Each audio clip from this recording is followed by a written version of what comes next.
first game of the Lions, first proper game for the Lions in the colours and back in Melbourne, all that sort of stuff. Was it as weird for you as what some of the fans from Hawthorn were expecting? No, I think it was probably more of a weird sight for family, friends and I guess the Hawthorn supporters. I guess playing in Hawthorn Jump for 16 years was a little bit different, but once you walk into a footy club, they're all very similar. The guys have been excellent, coaches, and the footy club have been really welcoming for family and myself. So I've had a pracky match last week, so I guess it was just down to business on Saturday, and unfortunately we just fell a little bit short, even though there were plenty of good signs that come out of the game. Where do you reckon the team that? I think if you look at the way contested possession, the way we got the ball out of stoppages was really good. It was just, I guess, the polish. I think that comes with experience, and once we play more games together as a side, it's understanding where each other move to, and I guess the strengths and the weaknesses. But I thought a lot of it was looked pretty good. I guess there's a few turnovers which gave them opportunities to score, which they capitalised on. Calling you as like a on-field coach, essentially. Have you found that's the case? Have you been having to do a lot more talking than you would have done at the Hawks? The differences in experience, I suppose.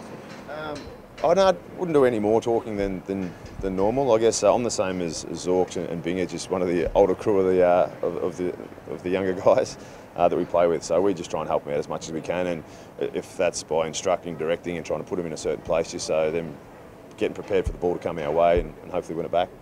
What did you think of the talk and then the players' ability to, I guess, rebound from setbacks when you got a few goals down? The confidence is always there. I guess the goals that they got out was a lot from our mistakes. We let a few easy goals out the back, didn't get in I guess had no stability behind the ball from how we moved the ball. So I think they got 7 or so goals from the goal square, which that hurts, especially when they only win by 25 points. So I guess that's something for us to work on. It's round one, and we've got a group that are eager and ready to listen and learn. Dan Richard be a big loss, obviously, with the ankle.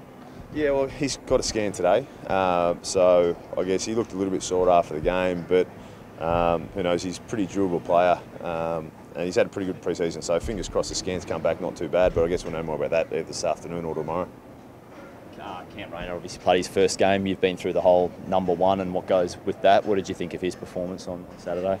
Yeah, he took it in stride. He was pretty calm before the game. No doubt his family were there, and I think they had a few more nerves than what he did, but he's going to be a jet in the future for this football club. He just when he gets the ball in his hand, he understands what he's doing. He reads the game very well. So I'm just looking forward to having him and also Charlie join the rest of the exciting forward line that we've got already. What about your first game at the Gabba? What are you expecting on Saturday? I'm expecting a pretty big day, so it seems like a pretty big build-up. We had a leadership meeting before, and the boys were talking about it, so we're looking forward for a lot of Lions supporters to come down. We're putting on a bit of a show here. It's only, as I said, it's a small little walk across to the Gabba, so hopefully as many of the Lions supporters can get down and cheer us on. Hawthorn didn't come here too often. You know where you're going? I haven't played here since 2008, so I've had a fairly big break from playing here. But as I said, once we get it full of Lions supporters, hopefully it's nice and loud, and we play some good footy against Melbourne. Mark from Fox Sports was doing the stats before. I don't think you've had too many wins at the Gabba either. I think the times when you came might have been during the dominant era of the Lions before. Yeah, we definitely got belted one day here. I think it was about 05. I reckon we might have won the one in 08, but it was too long ago. I can't remember. So hopefully we can play some good footy, and I get to sing the Lions song for the first time this weekend. What do you make of the D's? I mean, they were in it against Geelong, obviously, but fell short. Pretty heartbreaking for them. Yeah. I was on the flight back, so I didn't get to see all the game. I'll have a look at that this afternoon. But they're a quality team. They played some really good footy last year. Pretty unlucky not to make the final. So they've added Lever into their team and Jordan Lewis into their back line just to, I guess, a bit more experience for them. But look, they moved the ball pretty well from what I did see. But I'll have a bit more of a look at that this week.